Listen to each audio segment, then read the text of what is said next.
खुदावंद यीशु मसीह की सलामती आपके साथ हो। Good morning. आज 18 जुलाई 2022 है। मत्ती रसूल का अंजीली बयान उसका 10वां बाब और 16वीं आयत में यूँ लिखा है, देखो मैं तुमको भेजता हूँ गोया भेड़ों को भेड़ियों के बीच में। बस सांपों की मानंद होशियार और कबूतरों की मानंद बेअज़ार बनो। आमीन। इन तमाम आयात में जो आगे भी हम सीखेंगे, खुदावंद यीशु मसीह ने अपने शागिर्दों को, रसूलों को ये सिखाया कि अपने काम के बायस, अपनी खिदमत के बायस तुम्हें दुख भी उठाने होंगे और दुख उठाने की तवक्को रखो। और फिर ये भी मसीह खुदा ने बताया कि उनको बर्दाश्त कैसे करना है और सारी तकलीफ के दौरान अब काम भी कैसे जारी रख सकते हैं। तकलीफ, दुख आएगा, लेकिन इसका हरगिज़ ये मतलब नहीं है कि आप अपनी खिदमत और काम छोड़ दें। आप कैसे उसको जारी रखेंगे। मसीह खुदावंद इस बात से वाकिफ थे कि मुझ पर भी और मेरे शागिर्दों पर भी कौन सी मुसीबतें और तकालीफ आएंगी। इसलिए खुदावंद यीशु मसीह ने पहले से आगाह कर दिया ताकि जब मुसीबत आए तो वो हैरान ना हो, उनके ईमान को धचका ना लगे, बल्कि वो ईमान में और ज्यादा मजबूत हों।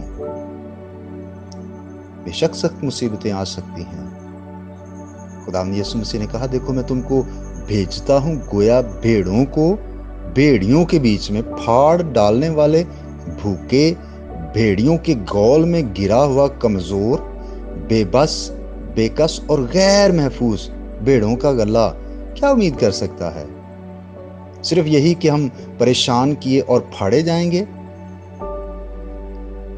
भेड़ियों के दरमियान में भेड़ों का होना नहायत खौफनाक बात है, लेकिन मसीह उनको भेजता है और ये तसल्ली की बात है कि जो भेज रहा है वो उनकी हिफाजत भी करेगा।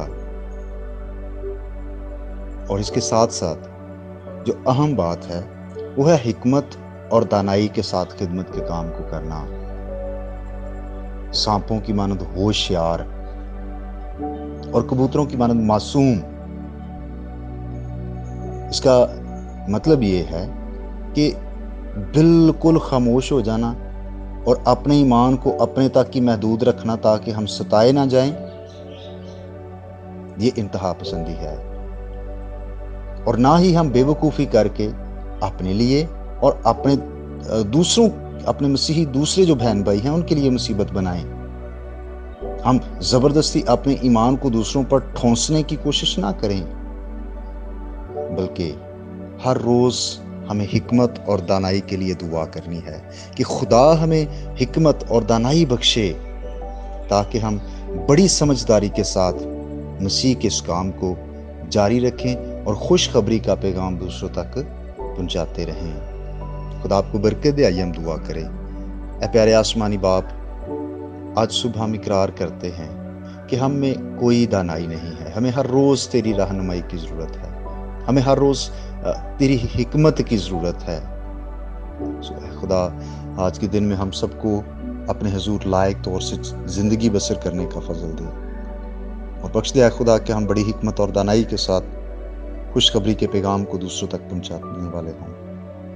मैं ख़ास तौर पर उन भाई और बहनों के लिए भी दुआ गो हूँ जो बीमार हैं। यीशु के नाम से खुदा उन्हें शिफा दे। जो मुसीबतों और परेशानियों में हैं, खुदा उनकी मुसीबतों को कम कर, अपने लोगों को बहाल कर और ज़्यादा बरकत देना, यीशु मसीह के नाम से आमीन। मेरा नाम पास्टर बिशारत है और ये पैगाम आपको इवेंजेलिकल चर्च अटक की तरफ से भेजा गया। अब तक हमारा चैनल सब्सक्राइब नहीं किया तो अभी सब्सक्राइब करें और बेल आइकॉन को क्लिक करके हमारी लेटेस्ट वीडियोस के बारे में अपडेट जानें।